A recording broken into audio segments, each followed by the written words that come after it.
ಕಡಿಮೆ ಅಂದ್ರೂ ಕೂಡ ನಮಗೆ 3,500 ರೂಪಾಯಿ ಬೆಲೆಯನ್ನು ನೀಡಲೇಬೇಕೆಂದು ಆಗ್ರಹಿಸಿ ಈಗಾಗಲೇ ಬಾಗಲಕೋಟೆ ಜಿಲ್ಲೆಯ ಮುಧೋಳ ನಗರದಲ್ಲಿ ರೈತರು ಪ್ರತಿಭಟನೆಯನ್ನು ನಿರಂತರವಾಗಿ ಮುಂದುವರಿಸ್ತಾ ಇರುವಂಥದ್ದು.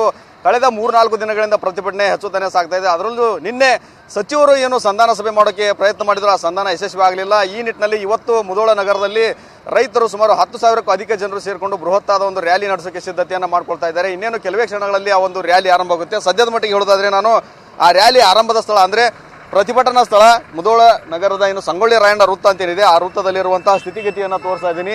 ಯಾಕಂದ್ರೆ ಇದೇ ಸ್ಥಳದಲ್ಲೇ ಪ್ರತಿಯೊಂದು ವರ್ಷವೂ ಕೂಡ ಈ ರೈತರು ಪ್ರತಿಭಟನೆಯನ್ನು ಮಾಡ್ತಾರೆ. ಆದರೆ ಈ ಬಾರಿ ಎಲ್ಲೋ ಒಂದು ಕಡೆ ಬೆಳಗಾವಿ ರೈತರು, ಬೇರೆ ಬೇರೆ ಭಾಗದ ರೈತರು ಸಿಎಂ ಘೋಷಿಸಿದಂಥ ಬೆಲೆಗೆ ಅವರು ಅದನ್ನು ಒಪ್ಕೊಂಡು ಸ್ವಾಗತ ಮಾಡಿಕೊಂಡು ಸಂಭ್ರಮಾಚರಣೆ ಮಾಡಿದರೆ, ಆದರೆ ಮುಧೋಳದ ನಗರದ ರೈತರು ಮತ್ತು ಮುಧೋಳ ತಾಲೂಕು ವ್ಯಾಪ್ತಿಯ ರೈತರು ಮಾತ್ರ ಆ ಒಂದು ಸಿಎಂ ಒಂದು ಬೆಲೆಗೆ ಯಾವುದೇ ಕಾರಣಕ್ಕೂ ಮಣಿತಾ ಇಲ್ಲ.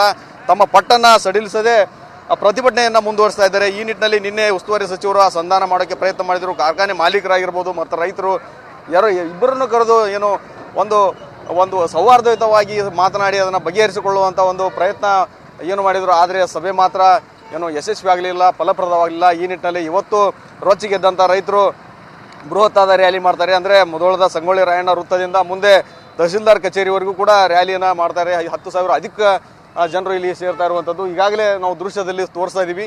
ಸಂಗೊಳ್ಳಿ ರಾಯಣ್ಣ ವೃತ್ತದಲ್ಲಿರುವಂತಹ ರಮೇಶಣ್ಣ ಗಡದನ್ ಅವರಂಥ ವೇದಿಕೆ ಏನಿದೆ, ಆ ವೇದಿಕೆಯ ಒಂದು ಮೇಲ್ಭಾಗದಲ್ಲಿ ಈಗಾಗಲೇ ವೇದಿಕೆಯಲ್ಲಿ ರೈತರು ಬಂದು ಕುಳಿತಿರುವಂಥದ್ದು. ಅಂದರೆ ಇನ್ನೂ ಹೆಚ್ಚಿನ ಸಂಖ್ಯೆಯಲ್ಲಿ ರೈತರು ಆಗಮಿಸುವ ನಿರೀಕ್ಷೆ ಇದೆ. ಸದ್ಯದ ಮಟ್ಟಿಗೆ ಅವರು ನಿನ್ನೆ ಹೇಳಿದ ಪ್ರಕಾರ 10 ಗಂಟೆಗೆ ರ್ಯಾಲಿ ಆರಂಭ ಮಾಡ್ತಾ ಇದ್ರು. ಆದರೆ ಇನ್ನೂ ಹೆಚ್ಚಿನ ಸಂಖ್ಯೆಯಲ್ಲಿ ರೈತರು ಬರೋರಿರೋದ್ರಿಂದ ಅವರೆಲ್ಲರೂ ಕೂಡ ಬಂದ ನಂತರ ಇಲ್ಲಿಂದ ರ್ಯಾಲಿ ಶುರುವಾಗುತ್ತೆ. ಮತ್ತು ವಿಶೇಷವಾಗಿ ಏನಂತಂದರೆ ಯಾವುದೇ ಸರ್ಕಾರಿ ಕಚೇರಿಗಳನ್ನು ಕೂಡ ಇವತ್ತು ಅವರು ಆರಂಭ ಮಾಡೋಕ್ಕೆ ಬಿಡೋದಿಲ್ಲ ಅನ್ನೋ ಮಾತನ್ನು ಕೂಡ ಹೇಳಿರುವಂಥದ್ದು. ಅದರ ಬಗ್ಗೆ ಹೇಳೋದಾದರೆ ಸ್ಥಳದಲ್ಲಿ ಪೊಲೀಸ್ ಬಿಗಿ ಭದ್ರತೆಯನ್ನು ಕೂಡ ಕಲ್ಪಿಸಲಾಗಿದೆ. ಒಂದು ನಾವು ಸ್ಥಳದಲ್ಲಿ ತೋರಿಸ್ತಾ ಇದ್ವಿ, DIR ವ್ಯಾನ್ ಕೂಡ ಇಲ್ಲಿರುವಂಥದ್ದು, ಅದ್ರ ಜೊತೆಗೆ ಪೊಲೀಸ್ ಅಧಿಕಾರಿಗಳ ವಾಹನಗಳು ಕೂಡ ಇಲ್ಲಿರುವಂಥದ್ದು.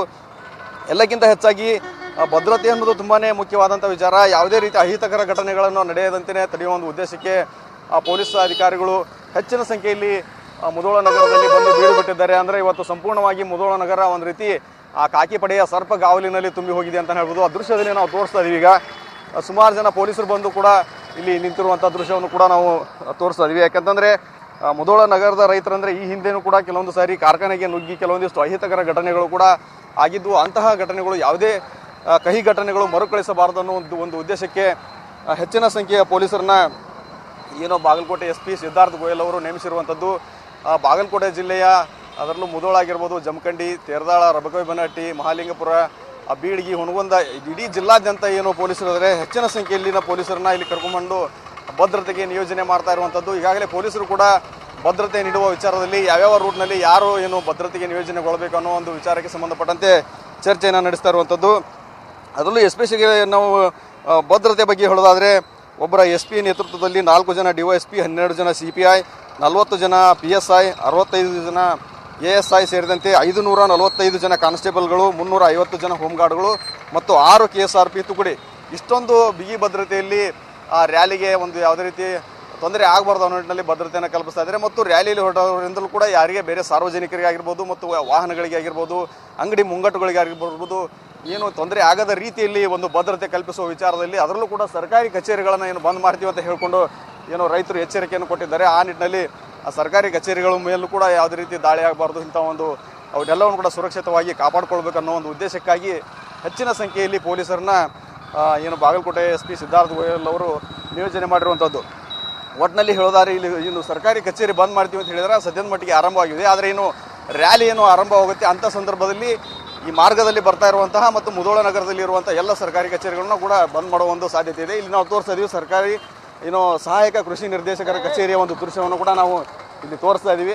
ಅದು ಈಗ ಸದ್ಯ ಓಪನ್ ಆಗಿದೆ. ಇನ್ನೇನು ಕೆಲವು ಹೊತ್ತಿನಲ್ಲಿ ಅದನ್ನು ಕೂಡ ಬಂದ್ ಮಾಡಿ ರೈತರು ಪ್ರತಿಭಟನೆಯನ್ನು ಮುಂದುವರಿಸಲಿದ್ದಾರೆ. ಒಟ್ಟಿನಲ್ಲಿ ಹೇಳೋದಾದರೆ ನಿರಂತರವಾಗಿ ಪ್ರತಿಭಟನೆಯನ್ನು ಕಳೆದ 4 ದಿನಗಳಿಂದ ಅತಿ ಹೆಚ್ಚಿನ ಒಂದು ತೀವ್ರತರವಾಗಿ ಪ್ರತಿಭಟನೆಯನ್ನು ನಡೆಸ್ತಾ ಇದ್ದಾರೆ. ಇನ್ನೇನು ಕೆಲವೇ ಕ್ಷಣದಲ್ಲಿ ಬೃಹತ್ ಪ್ರತಿಭಟನಾ ರ್ಯಾಲಿ ಆರಂಭವಾಗುತ್ತೆ. ರ್ಯಾಲಿ ನಡೆಸಿ ನಂತರ ತಹಸೀಲ್ದಾರ್ ಕಚೇರಿಗೆ ಅವರು ಮುತ್ತಿಗೆಯನ್ನು ಕೂಡ ಹಾಕ್ಬೋದು. ಅದರ ಜೊತೆಗೆ ಮುಂಭಾಗದಲ್ಲಿ ನಿಂತುಕೊಂಡು ಪ್ರತಿಭಟನೆಯನ್ನು ಕೂಡ ಮಾಡ್ಬೋದು. ಒಟ್ಟಿನಲ್ಲಿ ದಿನದಿಂದ ದಿನಕ್ಕೆ ಮುಧೋಳ ನಗರದಲ್ಲಿ ರೈತರ ಪ್ರತಿಭಟನೆ ಕಾವು ಹೆಚ್ಚುತ್ತಾನೆ ಸಾಗ್ತಾ ಇರುವಂಥದ್ದು. ಆದರೆ ಸಂಧಾನ ಸಭೆಗಳು ವಿಫಲವಾಗ್ತಾನೆ ಹೋಗ್ತಾ ಇರುವಂಥದ್ದು. ಈ ನಿಟ್ಟಿನಲ್ಲಿ ಸರ್ಕಾರ ಆಗಿರ್ಬೋದು ಮತ್ತು ಬಾಗಲಕೋಟೆ ಜಿಲ್ಲಾ ಉಸ್ತುವಾರಿ ಸಚಿವ ಮತ್ತು ಏನು ಜಿಲ್ಲಾಡಳಿತ ಇದನ್ನು ಯಾವ ರೀತಿ ನಿರ್ವಹಣೆ ಮಾಡುತ್ತೆ ಅನ್ನೋದನ್ನು ಕಾದು ನೋಡಬೇಕಾಗಿದೆ. ಕ್ಯಾಮ್ರಾಮನ್ ಬಾಪು ಜೊತೆ ರವಿ ಮುಖಿ, TV9 ಬಾಗಲಕೋಟೆ.